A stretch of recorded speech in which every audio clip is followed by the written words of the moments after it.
How do you write a report when there is so much you don't know? Intelligence analysts often have to provide assessments even though they don't have access to key information about the adversary.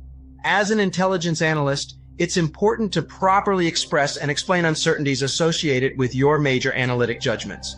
This helps decision makers understand the level of confidence they can have in your analysis and the limitations of the information available.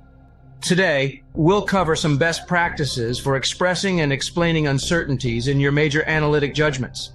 First, identify the information gaps and limitations that underlie your major analytic judgments. This can include gaps in information, conflicting data, the potential for deception, or unreliable sources.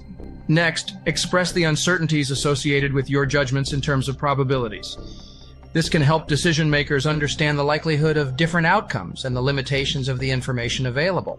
Finally, explain how you arrived at the probabilities and how the information gaps and limitations influenced your overall assessment. Be sure to identify indicators that would alter the uncertainty.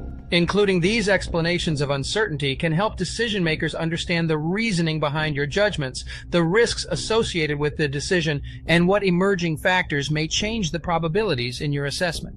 By properly expressing and explaining uncertainties in terms of probabilities and information gaps, you can enhance the credibility and usefulness of your analysis.